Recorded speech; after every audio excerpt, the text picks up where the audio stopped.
Hey, what's up guys, and I'm back with a new series guys. Yes, what if Naruto was a half Uchiha with godlike Yin-Yang release abilities guys? Yes, you guys will have to watch and find out, but trust me, this one is gonna be awesome guys. Naruto will be half Uchiha, but he won't be like any normal Uchiha. Complications allow him to awaken abilities that normal ninjas are unable to even produce in this day and age, bringing him on the levels of past deities and gods, the power that seemed to rival almost everyone. As Naruto would show his worth, despite everyone thinking that he's nothing but a weak halfling. But you guys will have to watch and see to enjoy guys. Don't forget to go ahead and check out the other channels. I'm gonna be posting a new movie of Anime Prince, and yeah, stay tuned for them guys. And a new movie, well, new series over on Anime King 3. Well, not new, part 3 of a series, so yeah, stay tuned for those. And I hope you guys enjoy each and every one of them. So without further ado, let's jump right into this. Begin now guys.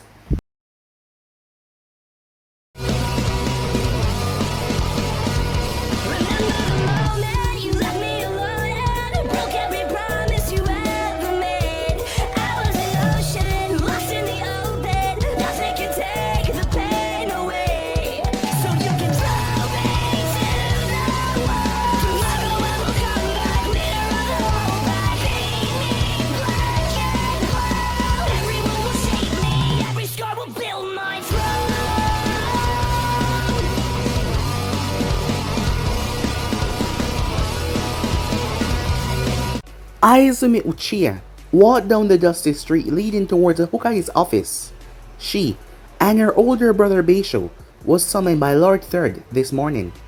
The Uchiha siblings did not believe that this was mission related, but they weren't sure. All around as Izumi saw signs of the civilians just starting to prepare for the day. Shops were opening and breakfast stands have just been serving food for the last hour.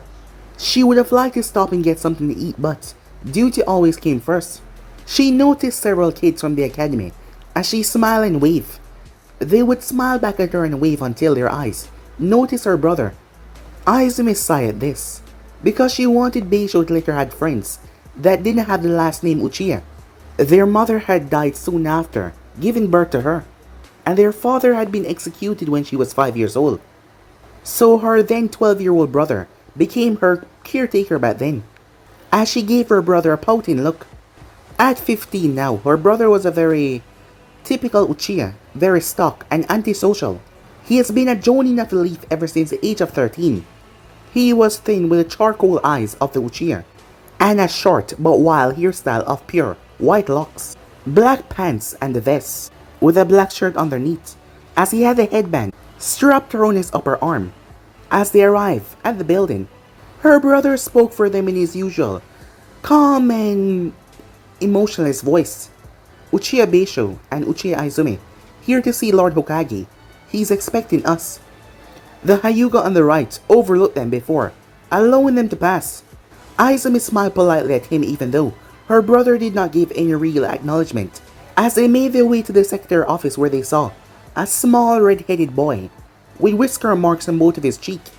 He was wearing a white shirt with a spiral in the front and black shorts. The 4-year-old sat on the chair as he tried not to be noticed. Izumi felt bad for the little guy. He was Naruto Uzumaki, son of Kushina Uzumaki, and 4 years ago, the 4th Hokage used him to stop the rampaging nine-tailed fox, a giant fox that tried to destroy the village. Unfortunately, the 4th Hokage could not kill it, so the beast was sealed inside of Naruto, and the man died in the process. Many people saw the boy as the demon despite the fact he had never committed one atrocity in his entire life.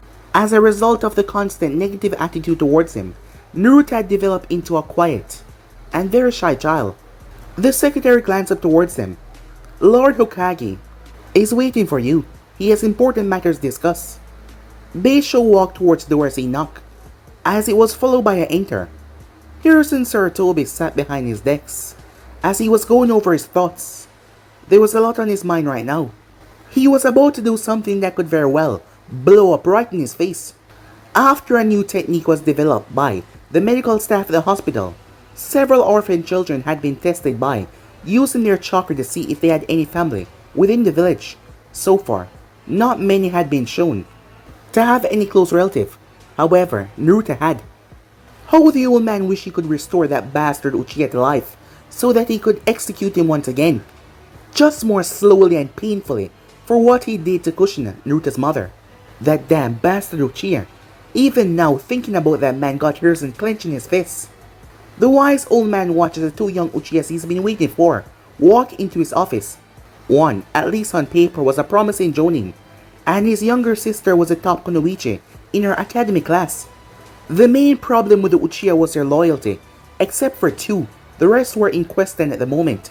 The attack of the Nine Tails 4 years ago had made many people be in questioning for the Uchiha visual powers. People wondering if the clan had been behind it. The attack achieved the death of Minato Namikaze, the fourth Hokage, who the Uchihas hated because, they believe, he stole the Hokage seat from Fukaku Uchiha, the current clan head of the Uchiha clan. The elders, and Danzo, were not convinced that Hiruzen was making the right choice, despite the benefits it had for Naruto.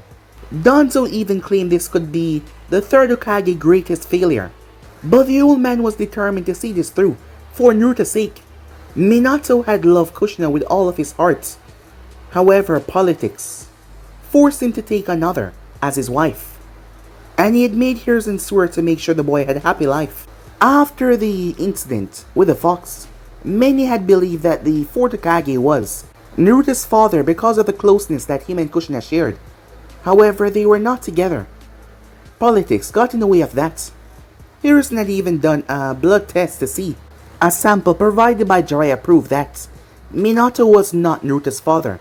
The Hokage sighed to himself as the two Uchiha sat down, as he mentally prepared himself for the talk that he was about to have with them. As Izumi pushed her long brown hair behind her shoulders and gave him a cute smile.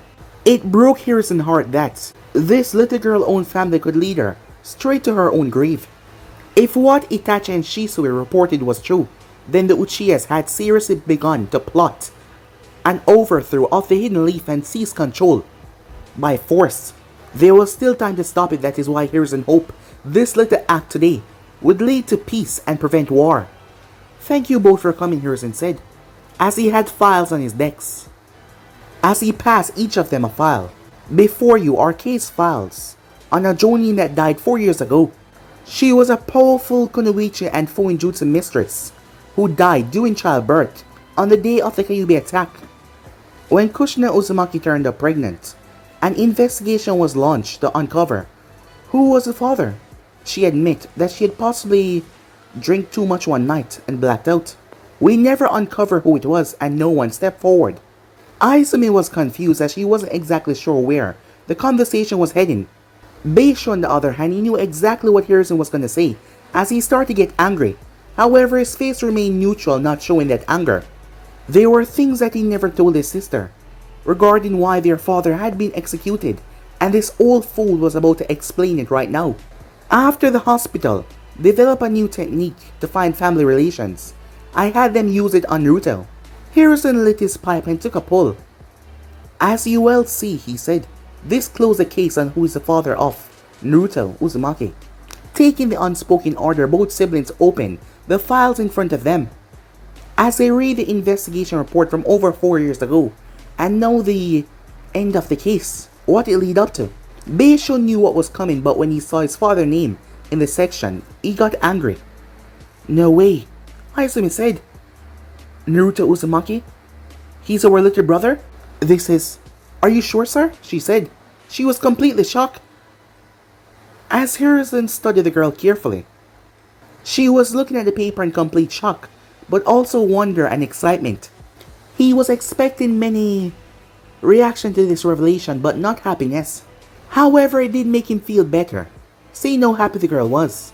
However, anyone that knew about her father's backstory, the reason for his execution, would be able to connect the dots. He looked to Beisho for answers as he saw the anger in his eyes. She did not know why their father was executed. This is big, this is huge. I mean Naruto, he's our half-brother. Maybe Dad and Kushina met up one night, and one thing led to another.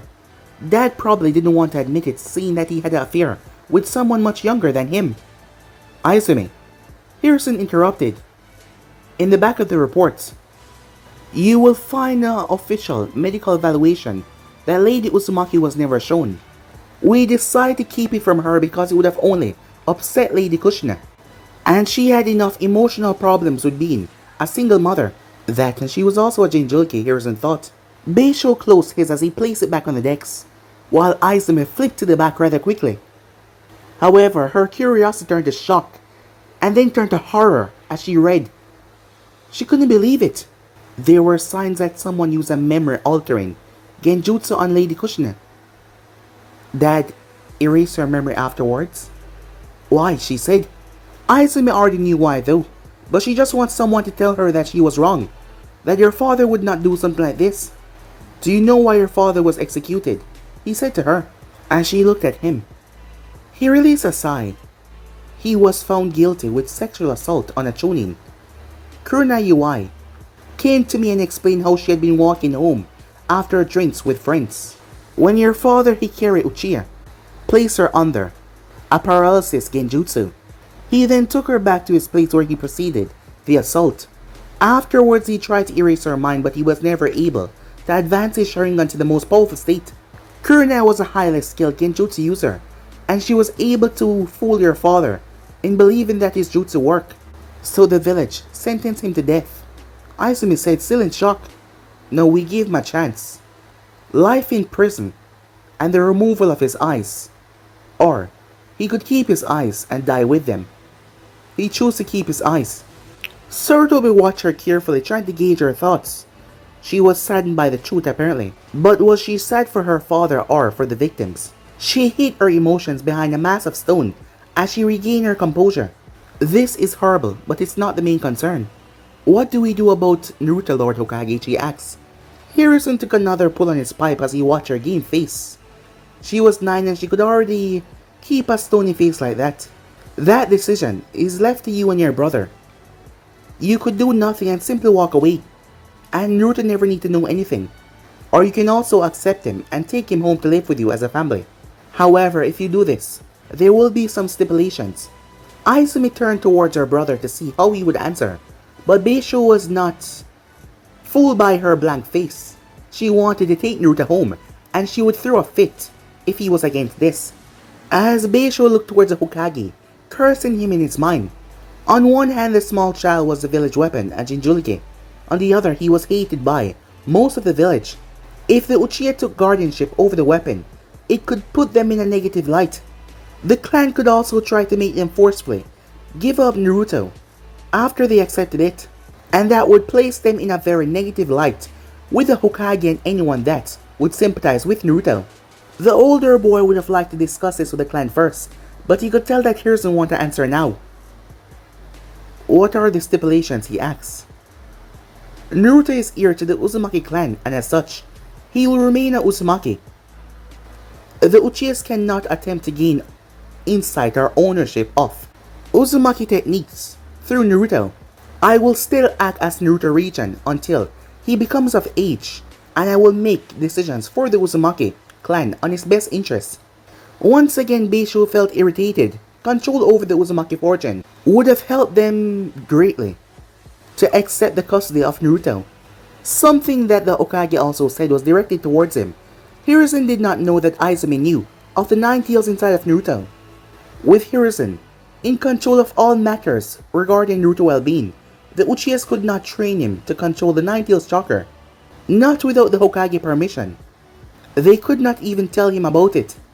Realizing that there was only one thing to do, especially with his sister right beside him, he knew that there was only one way this was gonna play out, as he understand why the Hokage brought his sister into this as well. He sighed. We will adopt Naruto, sir, he said. For the first time since this meeting started, Hiruzen smiled as he pulled out papers for Beisho to sign.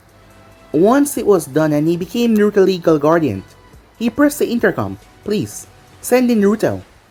The door opened up not too long after as the child came in.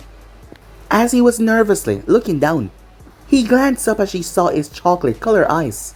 She wanted to hug him, but he might be scared if she just did that out of the blue. As Naruto closed the door and made his way towards Hokage's decks, away from them, Beisho was also studying him. He could tell by the color of his eyes that he was a Uzumaki, if a Uchiha had any other eye color besides black. their chance of awakening the Sharingan was almost non-existent. As far as Beisho was concerned though, Naruto would never be a ninja. He didn't seem to have this spine or skill. As the third Hokage turned toward the small boy, Naruto, I would like you to meet Beisho and Izumi Uchiha. You and they share the same father, Hikari Uchiha. They are your siblings and from today on, you shall live with them. As Naruto looked towards the Hokage, a shocked look on his face. The one thing he always wanted was family and now, his surrogate grandfather just told him that he had one. As he looked towards his sister, and looking at her nice smile, he looked toward his brother as he saw a face of stone with judgmental eyes. The girl stood up as she got really close, as she gave Naruto a bigger smile. Hi, she said. As Naruto gulped, he wasn't used to really talking much to people. Hello, he said, stuttering out. Izumi felt sad by his shyness, so she gave him a hug. The little boy was not expecting this in the slightest, as he awkwardly hugged her back by bringing his little small arms around her, as the 9-year-old held on to him with a bright smile, looking down towards her 4-year-old brother. When they broke apart, she sat back down and lifted him up as she placed Naruto in her lap. As Sarutobi watched the scene smiling, he had made the right decision. Beisho did not say anything nor did he motion to hold his little brother. If that is all, Lord Hokage, I'll take my siblings and go. I need to inform the clan about this development, and I'm sure that you're both hungry. As Sarutobi nodded, Naruto waved goodbye to him, as his hand was taken by Izumi as they made their way. Well, that was unexpected. A voice could be heard outside. Jiraiya, why are you sulking outside my window? This was a private conversation. As the Toad Sannin entered the room, he looked towards his sensei and handed him an orange-covered book. Harrison blushed as he hid the thing away really quickly. I came to check up on my goddaughter, and to give you some important information on Orochimaru, the sage said as he studied the photo of Kushina. So, it was that bastard Hikari who fathered Naruto. He looked towards Hiruzen. Do you think it wise to give the Uchihas the control of the Nine Tails? I did not give them the control of the Nine Tails. I gave Naruto to his family. You have really lost if you think the Uchihas will not use this to their advantage. If memory served me right, Kaya, Uzumaki, Beisho, and Izumi, mother, was an amateur Fuinjutsu user. They probably still have her scrolls. Sarutobi agreed with that as the man made a good point. Though in honesty, Naruto getting his hands on a bunch of Fuinjutsu scrolls wasn't really a bad thing, and also, Naruto with his lineage will have to go through the Clan Restoration Act, so having a Uchiha wife wouldn't really give the Uchiha any real control over future generation of Uzumakis. If they try play matchmaker, it will be wasted effort. Only time will truly tell if Sarutobi made the right choice today. Outside on the street, I need to go inform the clan of what happened, said Beisho, as he handed Izumi his wallet. Take Naruto and go get something to eat, but try not to be long. I'm going to request a larger apartment since it's 3 of us now, and we may have to move today. Okay, big brother. I'll see you when you get home, Izumi said, as Naruto watched as Beisho flickered away. Whoa, he said, seeing him just vanish like that. Izumi giggled as she saw the look on Naruto's face. So, where do you want to go to eat, she said. He looked towards her, a small blush. Can we go get ramen, he asked. Ramen, she said, a bit disappointed. She didn't really like salty noodles. But she did ask him where he wanted to go. Fine, ramen it is, she said. Do you want to go anywhere specific? Naruto nodded. As he walked off, their hands still intertwined, he brought her towards the ramen shack. The Ichioka ramen shack. Her smile faded though as they walked, as she saw angry faces directed towards her brother.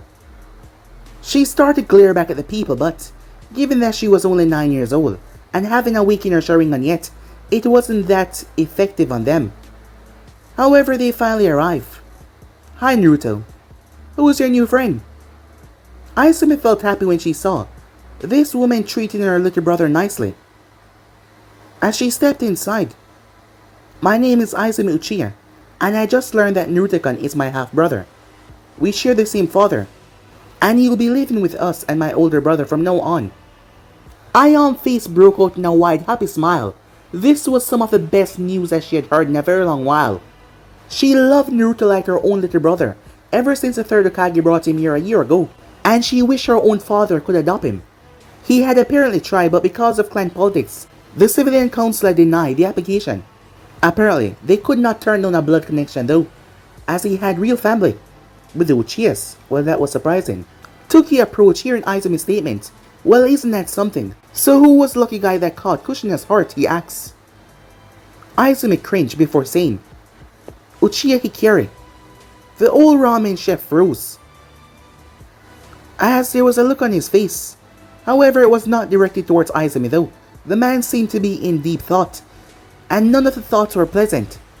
30 minutes ago, Toki's face would have confused her greatly, but now that she knew the truth, she was not confused. She took a shy look towards her innocent little brother, and saw him smiling and talking to his friend.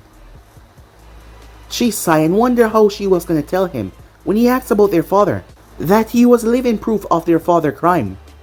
Toki looked towards Ayam as someone else was there. Can you see to Mr. Takeshi? He wants a large bowl of mixed ramen and 3 order of pork. Ayam reluctantly left. That man was someone that she did not like. She despised him, to be exact. He came here once and saw Naruto eating as he had complained, saying that vermin should not eat so close to the food. Toki had told him that if he did not like the way he served things, he could leave. However, Ayam was still not over it. That is why, while no one was looking, she, knowing that she should not do this, she spat right in his food. As she handed the bowl over towards the man, he smiled happily and thanked her, and devoured it. Enjoy, she said, a smile on her face. Meanwhile, Toki had brought Ayam and Naruto a shrimp and miso ramen. Toki was distracting Naruto from inquiring about his father since, once again, Izumi had said the name, and knowing that it was probably not a good idea to fill his mind with things like that already at such a young age. So he told him a story about Kushina challenging Akimichi to an eating contest. She won, but she ended up jumping up too fast and throwing up. Ayam returned when all the customers were taken care of to talk with Izumi. Her father had come to the back with her and told her to not ask questions about Hikari Uchiha, and that he would explain later, but he was sure that soon enough the whole village would find out about this. As Naruto kept on ordering more ramen, as the both of them talked. When Izumi finally turned back towards him, she was shocked as she saw the amount of bowl gathered, as she couldn't believe it. Beisho was gonna kill her, as Naruto was reaching for the menu once again. Naruto, we need to get going soon. Big brother wants us home. As Naruto pouted at that, but he nodded as he reached for his little wallet that was given to him by the third.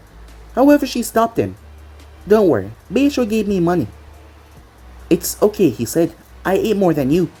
I don't mind paying. As she shook her head, it's fine, she said. You probably won't get a stipend anymore from the village. Know that you're with us, so save your money, okay? As Naruto placed his wallet back in his pocket, as Izumi started to count out the money. Meanwhile, Beisho was leaving an emergency meeting that was held at Fukaku Uchiha's house. After explaining the circumstances behind Naruto's birth, the clan leader had called for every senior Uchiha member to explain the issue and discuss a possible course of action. Most were not pleased by what they had heard, even dismissing the fact that his brother was the Jinchuriki. The civilians would be reminded that a great, violent act was committed by a Uchiha. His father's trial and execution was what led to him and Izumi being ostracized from the clan and being forced to live at the outskirts of the Uchiha compound. He seethed with anger at that memory. He had known of his father's crimes before anyone. He had known how many young women and girls that he seduced through genjutsu because his father would get drunk and brag about it. He could never get his Sharingan to fully mature, but it was still a Sharingan and it had power. The Hidden Leaf was one of the most powerful villages in the world, solely because the Uchiha called it home. Even if the village did not show them the worthy respect that they need. If his father had took liberty of the less worthy kunoichis of the village, who were too weak to defend themselves, and who should be grateful that the Uchiha clan was here in the first place, then it was their fault for being weak. As far as Beisho was concerned, they killed his father because he was proof that even a weak, average Uchiha member was stronger than many of the Hidden Leaf strong ninjas. Damn those elders and the Shinobi Council. The white-haired boy forcibly calmed himself down as he thought back to the meeting. One good thing was he and his siblings would be given a small house in the compound where the main family lived. They would also be given a much more larger allowance by the clan than one would expect for a family of 3. Lady Minato had insisted on it. When the argument was presented that they were given too much, she said that, well, he was not just feeding a family of Uchihas, he was feeding 2 Uchihas and 1 Uzumaki. Beisho did not fully get the explanation, but all of them had stopped complaining after hearing that. This made Beisho fear for his wallet that he had left with his sister. Fukaku then inquired about any stipulations that the Hokage had made about Naruto adoption. This caused some sour faces after Beisho explained that the old man would have more control over the Uzumaki than the Uchiha would. The fact they could not train Naruto to use a fox chakra had made several sore faces amongst the Uchihas. They also talked about the eye transplant, but this was also shut down, as a Hokage would never agree to that. Once again, Lady Minato came to the rescue, and said that they should send a formal request to the Hokage to have Naruto be trained by Uchiha Ojo, the clan current Fuinjutsu expert. Lord Fukaku had wrote it up and sent it to a Chunin to give to the Hokage immediately. One brave Chunin had voiced the most troubling question: what do we do about public relation and the scandal that this will cause? It will not take many dots to connect after hearing that Hikari is Naruto's father. The mood within the room had grown truly dark as the clan was reminded of its shame. Fukaku spoke up harshly. We will not draw attention to what is obvious. When inquiry comes, we will tell the truth. Lying is pointless. Beisho and Izumi will refrain from making any statement to fellow Leaf Shinobis and civilians. They are to simply say that it's private. If any damage control is needed, Minato and I will handle it. Beisho saw the look on Mikato's face. When she heard the question, there was so much rage in her eyes. He was confused until he remembered that she and Kushina was once close friends. It was even possible that the friendship had led to the assault, seeing that it was probably the reason why his father had set his sights on her because of her coming over here to visit Minato. It may have even been one of the nights when they were drinking. However, Beisho did not care. Either way, in his eyes, Naruto was proof of his mother being weak and nothing more. Arriving to his apartment front door, he saw both Itachi and Shisui waiting for him. Can I help you? He asked, looking at both of them. Itachi looked up towards the older boy as he spoke. My mother asked us to help you move. Shisui gave no response. Beisho let both of them inside as he looked for his younger siblings. They were not here yet. Izumi took Naruto to get something to eat. We will wait for them if neither of you mind. Shisui leaned against a wall as he studied Beisho. He knew without a doubt that this man was a traitor to Konoha. This fool placed the blame for his father's death on the village and not on Hikari. Not on the heinous things his father did, but on the village. He was probably the only Uchiha that thought that way, because all the others wanted to kill Hikari after finding out. After he had sullied the name of the Uchiha, they wanted him dead. Unfortunately, only half of them wanted to kill him because of what he did to the fellow Leaf Shinobis. However, the other reason was he embarrassed the clan. That is why the other half want him dead. How do you plan on teaching Naruto? Shisui asked, hoping that he could gain some insights so that he could later give to the Hokage. Hiruzen had been reluctant to kill off the more powerful Uchihas with suicide missions despite Danzo and the elders, and both loyal Uchihas saying to do so. Danzo and the elders wanted the more powerful threats removed, while Itachi and Shisui hoped if more of the powerful fighters were killed out, that he would call off the rebellion. I am not sure if there's anything I can really teach him. Judging by his eye color, he will never awaken the Sharingan. I will probably just let Izumi teach him until he goes to the academy.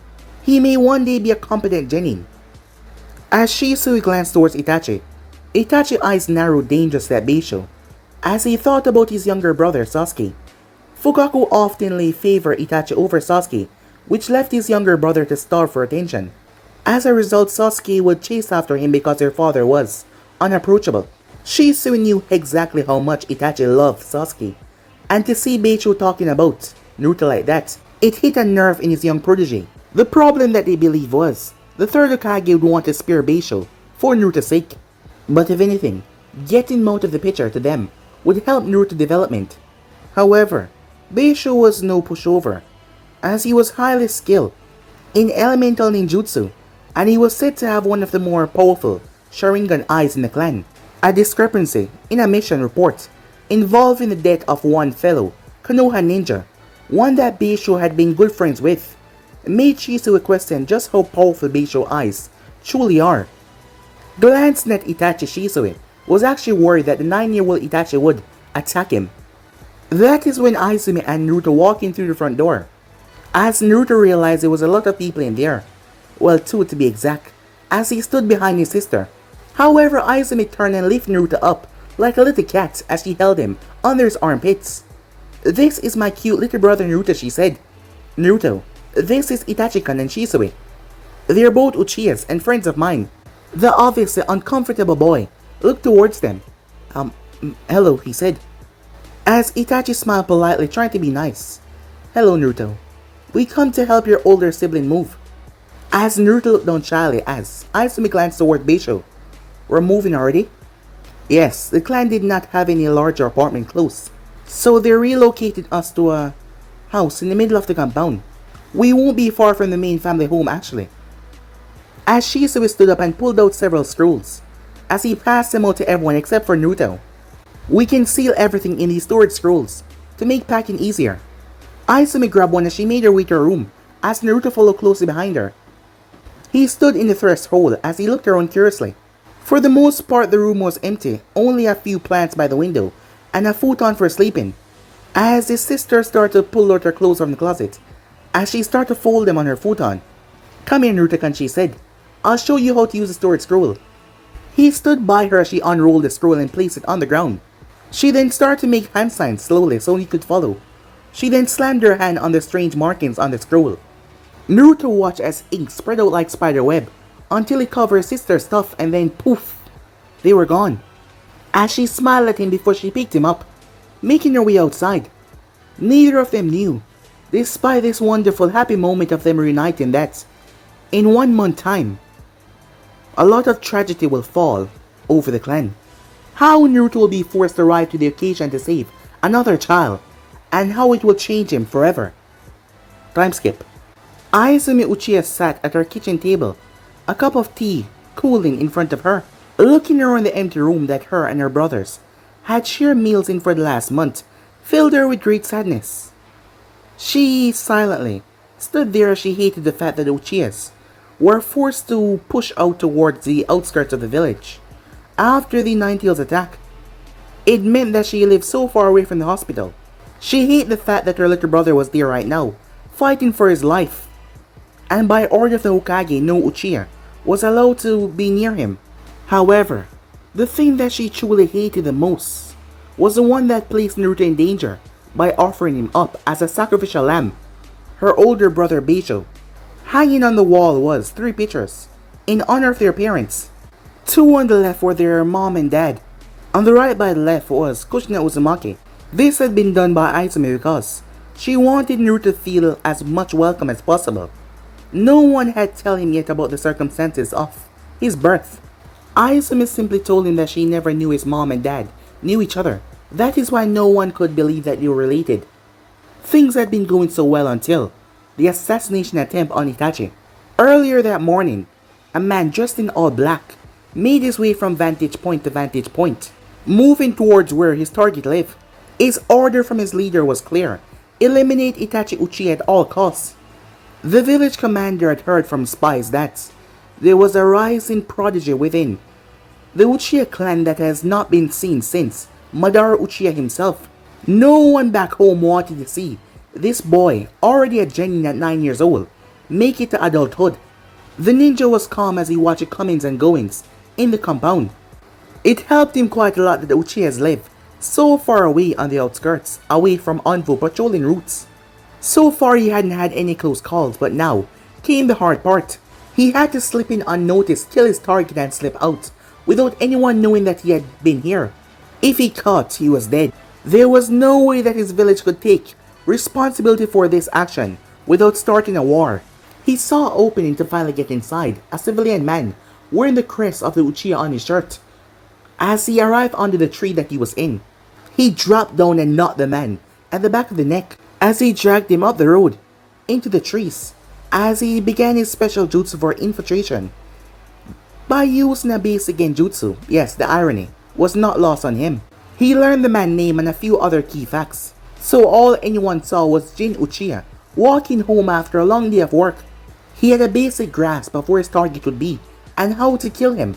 Things became chaotic rather quickly. Young Sasuke Uchiha watched in horrified as a fight began. He felt someone grab the back of his neck as he turned to see his mother holding the wrist of a fellow Uchiha. He was confused. His mother had moved in quickly and broke the man's leg. Sasuke was confused why they were fighting until he watched the man speed through hand sign. Living flesh, concealment jutsu release. He watched as the larger man puked up someone else, who quickly sprung to his feet, completely fine. The infiltrator had went inside of the Uchiha's body, using his jutsu, so he was fine after Minato had broke the man's leg. Sasuke watches his mother threw a butcher knife right towards the man's skull. He remembers his mother using that same knife cutting tomatoes. Minato ran around the house chasing after the man. Sasuke looked towards the fallen Uchiha. His eyes were wide open, he was stiff, unmoving. The man was dead. His eyes started to water as he looked down towards the dead man. However, he was scooped up by someone. It was his grandmother.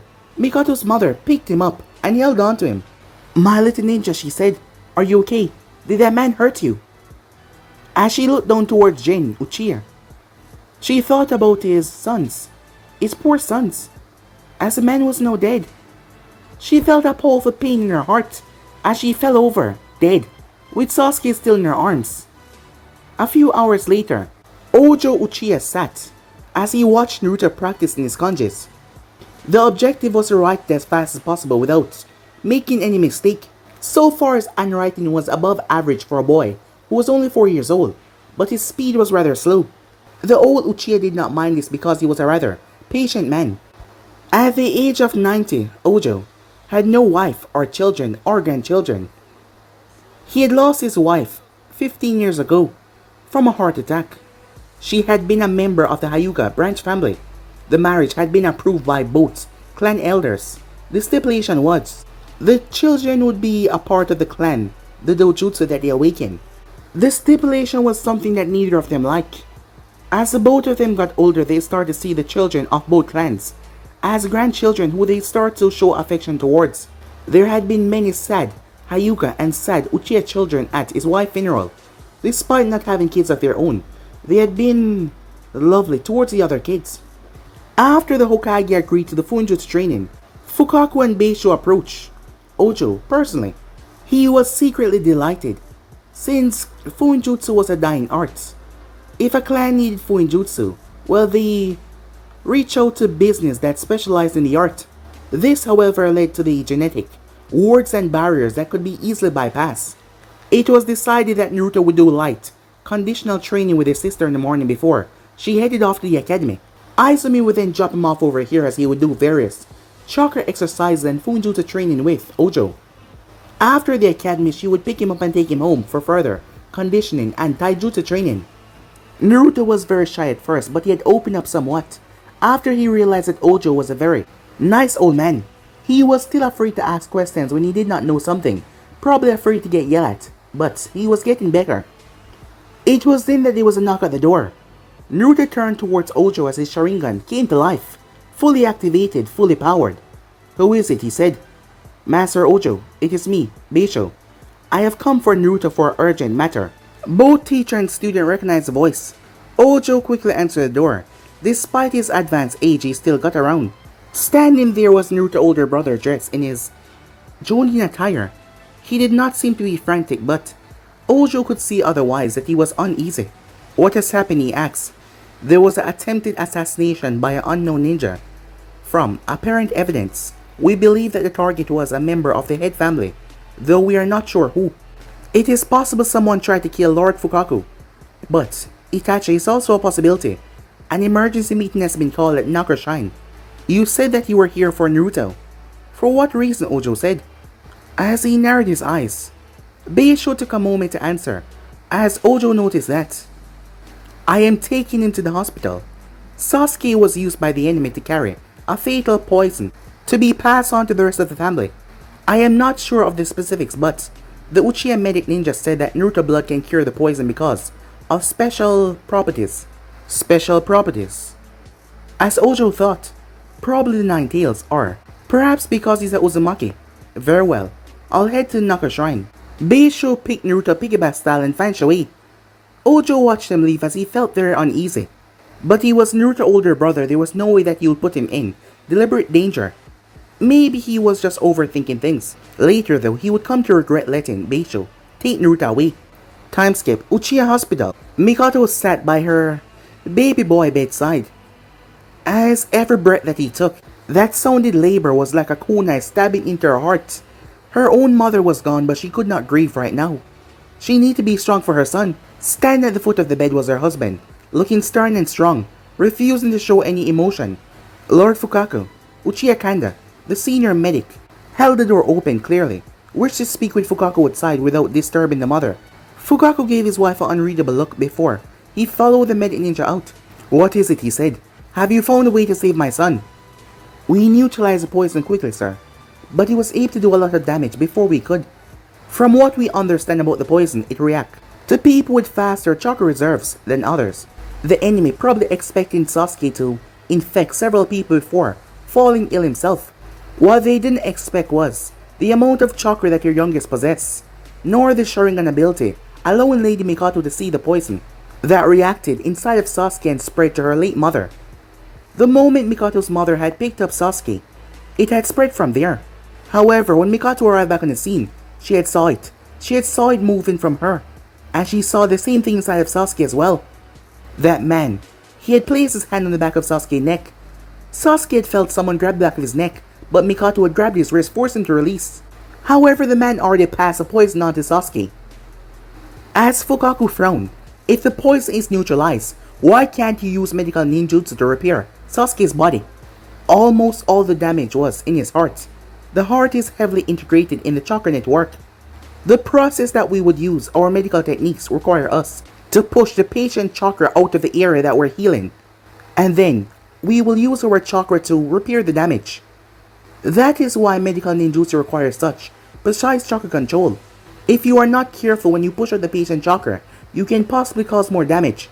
No medical ninja here on staff, or possibly Land of Fire, possess the medical expertise to safely heal Sasuke's heart because of the level of damage done. Maybe Tsunade Senju could, but if any of us try, he will die almost immediately if our chakra enters his heart. Fukaku was furious. The one time I want a damn Senju around, and you can't find one. What about a heart transplant, he asked. The doctor had a hesitant look on his face. There are complications with that, sir. We don't have a heart available that would match well with your son. There is also no way of knowing if any other facility have one either unless we explain why we need one.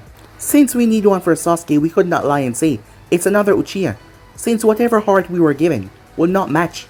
Fukaku by no means was a stupid man, and he understood what the medic was saying. He didn't want to alert the village because of an available option that most would not agree with. There's a heart available here that is still in use. It's a little more complicated than that, sir, the medical ninja said. How could it be more complicated? As the door opened to show Naruto on the back of his older brother. After seeing the young redhead, it dawned on Fukaku what the complication was. Are you insane? He asked. We take out Uzumaki-san's heart and swap it with your son's. Sasuke will gain a healthy heart, and Uzumaki-san's special chakra will repair the heart that we give him, Kenda explained. Fukaku glanced over as he looked back towards the doctor. What is the Uzumaki chance of surviving the operation? Low, sir, Kenda said, answering honestly, a very small chance. Fukaku stood there as he thought about the negative fallout that this will have with the village. They could always say that the boy died as a training result if the worst should happen. Looking at the door to his son's room, he made his choice. Get Uzumaki-san prepared for surgery. Do not tell my wife anything. Inform her that we have a heart transplant for Sasuke, and nothing more. Do you understand me? He said. As Kenda nodded and prepared everything before, he went to speak with Minato. The surgeries had to happen at the same time. As for Naruto, he sat on a table with nothing but his shorts. His older brother was leaning up against a wall, his eyes closed. A nurse had shown them to the room and instructed them to wait. As Kendo walked in looking at the clipboard as he saw Beisho leaning against a wall. Is everything ready? Yes. My little brother has volunteered to give blood for Sasuke. The medic looked between the both of them and realized Beisho did not tell Naruto the truth. Realizing that it was for the best, he decided to keep up a lie. Thank you, Naruto, for your help. I'm afraid it's a bit more complicated than a blood fusion. Sasuke would need a bone marrow fusion instead. What's bone marrow? Said Naruto. It is a substance inside of our bones that made blood. If we give some of yours to Sasuke, it will make him better. However, this is a painful procedure and will have to put you to sleep. As Naruto looked towards Beisho for guidance, his brother gave him a reassuring smile. Don't worry, Naruto, he said. I'll be here the whole time. Meanwhile, Izumi made her way towards Ojo's house. As she knocked, but there was no response. As she found a note as she made her way. It was a note addressed towards her. Izumi, there was an assassination attempt today, and Sasuke Uchiha was injured. Both your brothers have gone to the Uchiha hospital. Naruto blood could be proven to save Naruto. I was called to an emergency meeting at the Naruto Shrine. As Izumi rushed off to the hospital, she heard that Uzumaki blood could heal fast and Jinchuriki had the ability to heal as well, so it makes sense. However, she felt uneasy and she didn't know why.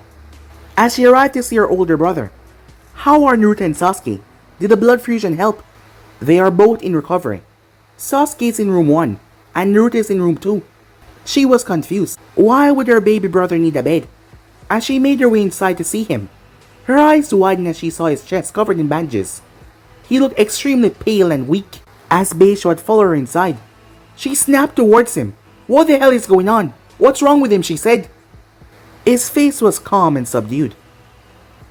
Sasuke's Sama heart was heavily damaged by an enemy poison. To save him, we exchanged Naruto heart for his. Sasuke Sama is doing very well, and he shall recover quickly. And as expected, Naruto abilities are repairing his heart as we speak. It took her a moment to understand if she was hearing correctly or maybe her mind was messing with her. As she looked towards her older brother, as she looked down towards the pale, shaking child. Did Naruto agree to do this? She said. Did he fully understand what was going on? No. He thought he was only given a bone marrow transfusion. She clenched her fists. You bastard! She yelled. He gave his sister a stern look. You need to understand something, Izumi. Naruto is not a Uchiha, and if his death means Sasuke-sama's survival, then so be it.